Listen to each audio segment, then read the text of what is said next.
Welcome to the part 4 of the tutorial series, how to use entity framework code first. This is Nagesh here. In this particular part 4, we are going to see how we can work with the data annotations.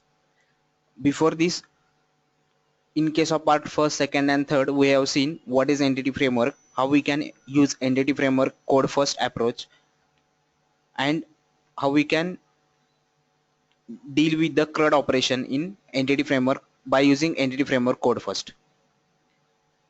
So in this particular video series, we are going to see what is the data annotation.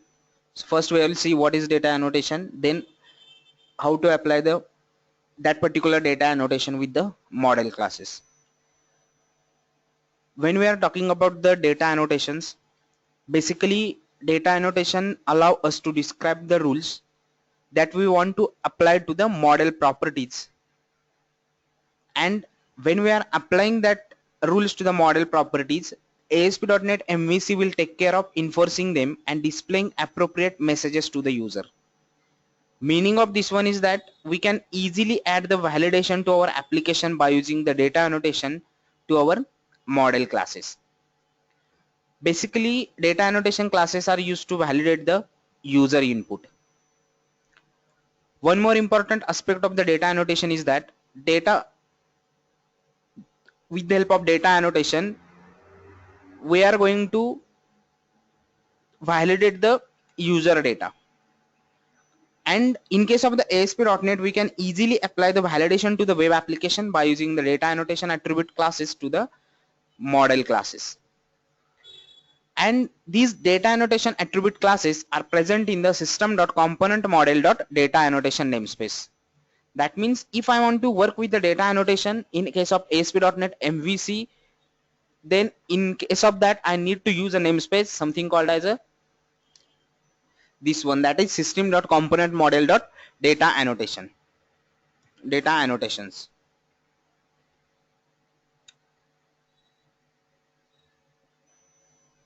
So MVC, in case of the data annotation, which help us to define the rules to a model classes or properties for the validation of data and displaying the suitable messages to the end user. And these particular data annotation classes are available to the ASP.NET project like ASP.NET Web Application, Websites, ASP.NET MVC, and Entity Framework ORM models. When we are talking about the data annotations, in case of the data annotation, there are certain validator attributes. That is, suppose if we are having one class called as a product, and in that particular model class product I am having product name as a property, and to that particular property I want to make that particular property as a compulsory or required, then we need to use a something called as a required, that is attribute. In that case I need to use something called as a required.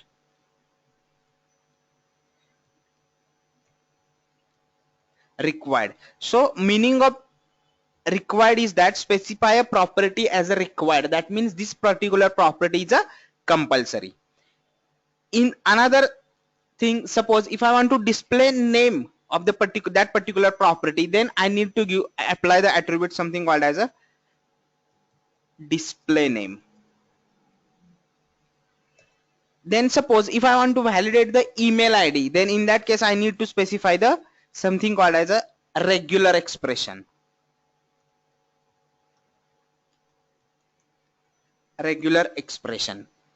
So these are the some validation or data annotation validator attributes. Apart from this one, you can apply the range.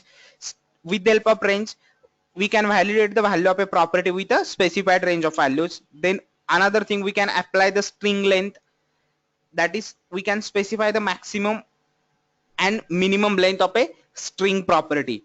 That means we can apply the range.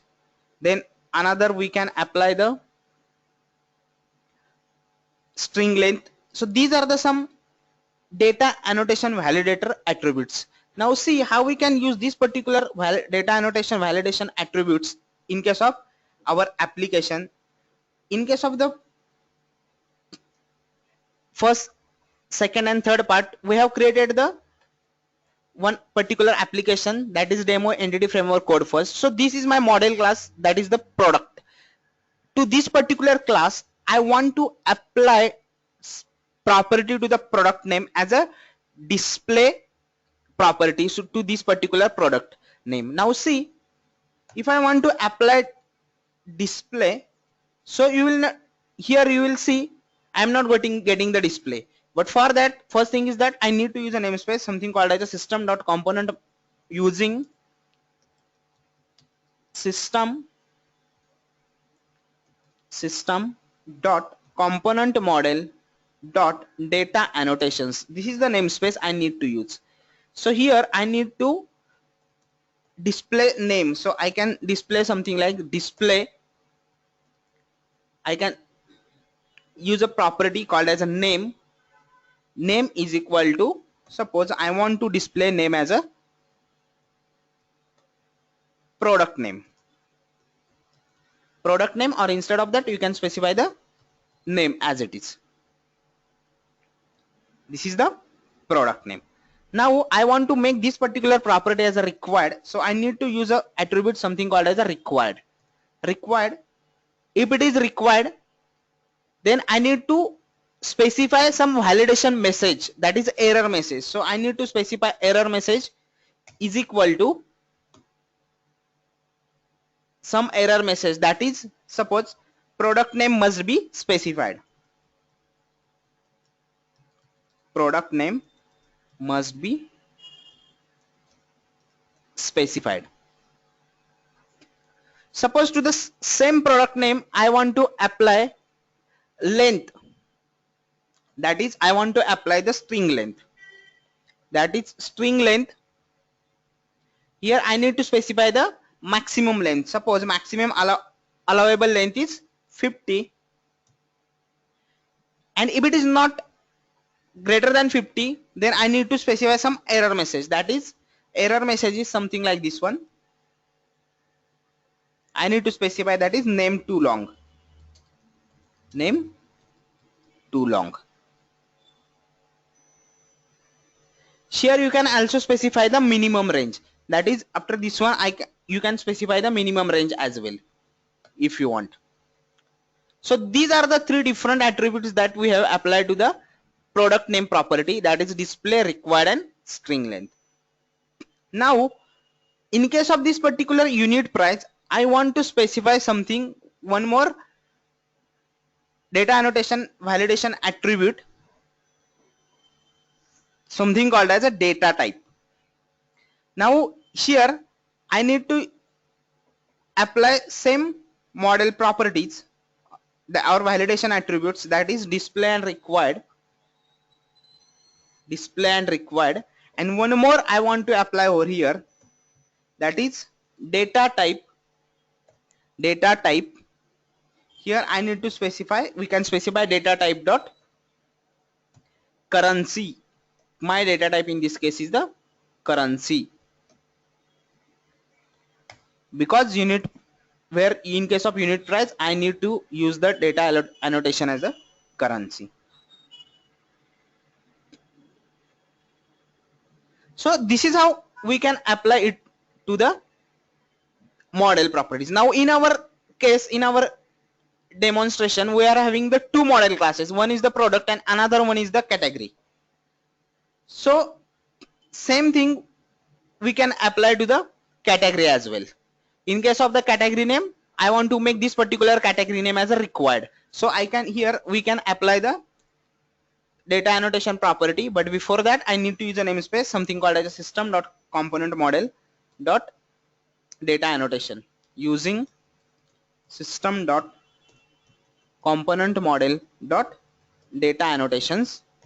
And in case of the category name, I want to make this category name as a required, so I can use required, and here we can specify the error message. If user has not given the value for the category name, then it should display the error message that is category name is required. Category name is required, like this one. So save this one, and once when you try to run this particular application, or when you try to build this particular application and open it in the browser, save this particular file, build this particular application and try to debug this particular application and see the output. Once it is done, now I want to debug it in the Firefox. Now see the output. So this is how we can apply the data annotation validation attributes to the model class. And basically, as I told, data annotation attributes are used to validate the user input.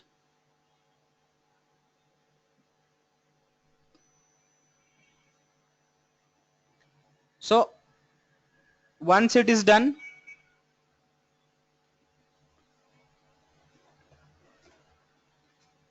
what it will do, it will create a database for us, and then we can able to see that particular validation message. That is, product name is compulsory, like this one.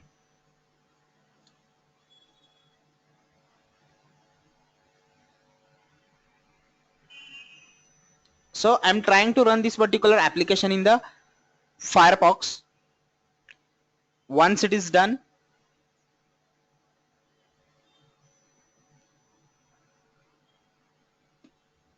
now see, it will throw certain exception in this case, because here what we have did, we have changed the model class.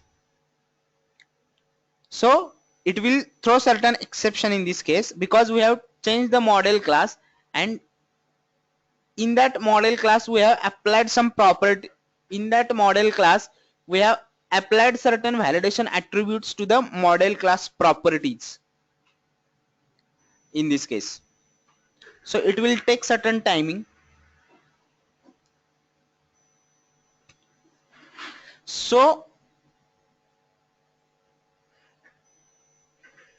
if it is throwing certain exception, then for that we need to use something called as a database initializer. For more on the database initializer, you can watch the part 5 of this video tutorial series. Now see, it is throwing some certain exception. You can show the view details. That is a model backing code first context has changed since database is already created. Now see what it is displaying, the error message.